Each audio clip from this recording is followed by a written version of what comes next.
I was on mid-watch during my second med cruise, and it was about sometime between midnight and 2 o'clock.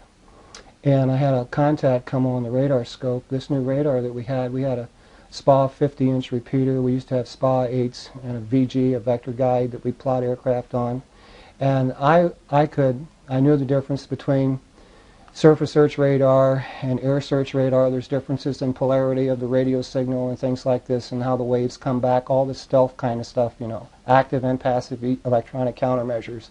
So I know the difference between a flock of geese, or, you know, wave returns, or false echoes. Even we could generate false signals. Part of my job was to generate false signals to midshipmen that would come on board the Roosevelt for training on radar equipment, to see if they could tell the difference between an internally false signal that's generated and a real signal on a radar scope. And in fact, this was the first thing that challenged me to check it out in ECM as to whether or not the contact I had on the scope was genuine. Because this was between 65,000 feet and above, and the strength of the signal was as strong as the surface contact on the water of an aircraft carrier. This contact was huge. It was got my attention, and the attention of others that were on watch. There were 4 enlisted on watch and 2 officers at the time that this occurred. We challenged it and checked the codes out. It was not commercial, and then it began to move fairly slowly at first, and then very quickly. It was doing better than 1,000 knots. The first time I picked it up, it was hovering, it was stationary. Then it was doing about 1,000 knots. Then we contacted, it was over 500 miles away.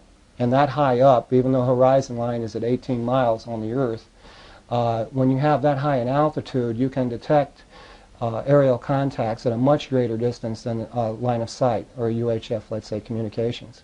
And so anyway, in this particular case, it was showing up on height finding equipment, and it was showing up on radar equipment. The CO came in, and he wanted to know what the heck was going on here, and they looked at it and asked what the hell was that, you know, and it got the attention of the captain at that time. Was Captain Clark, was my captain. My commander was Commander Gibson at the time.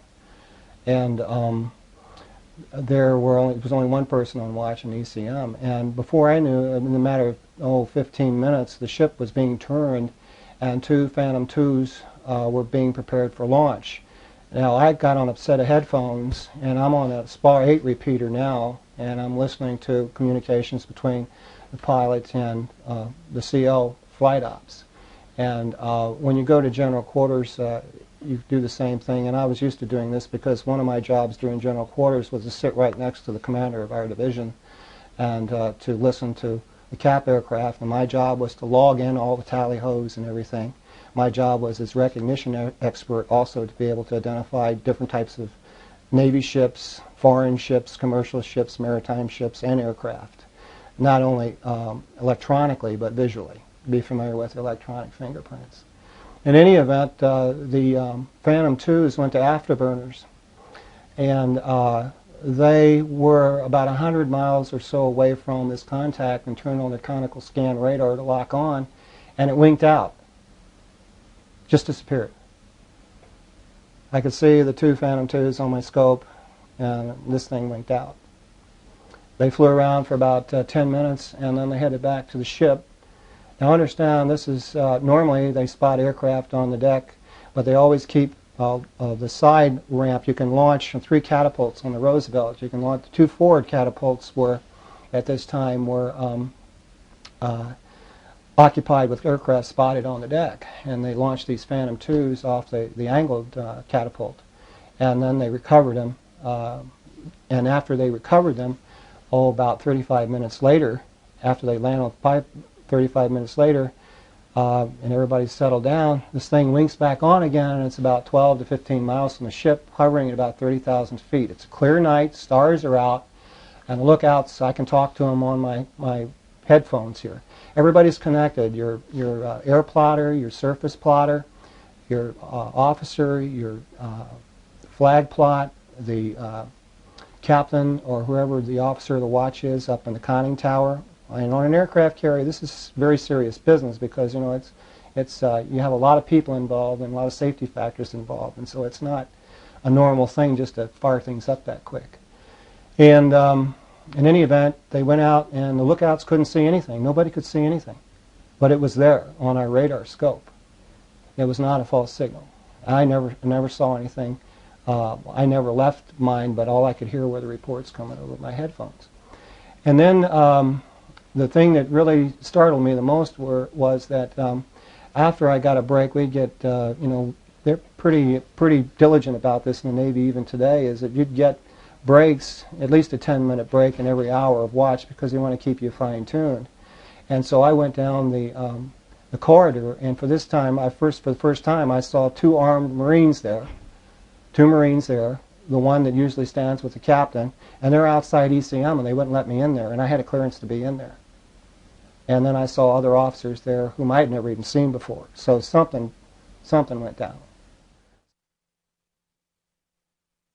Went down to eat breakfast after mid-watch. A lot of the Airedales were down there talking about, you know, the weird operation that night and what had happened. And of course, I couldn't say anything, and I didn't say anything because I was told by my CO that, you know, and I was reminded of this when I saw the movie Red October.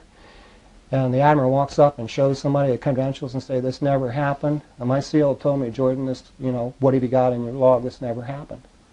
And I wasn't the only one there on watch that night. So anybody who was there at that time knows what I'm talking about and knows that it's the truth. But less than a dozen people knew what went on that night, and that ship had 5,000 men on it.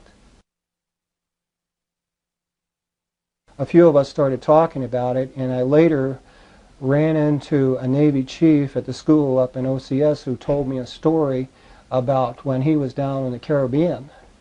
And they had a GQ, and they were on operational readiness inspection with the ships, and they saw this large UFO come up out of the water and take off. And he said that the movie The Abyss was based on that particular story, and that was a part of the Navy records.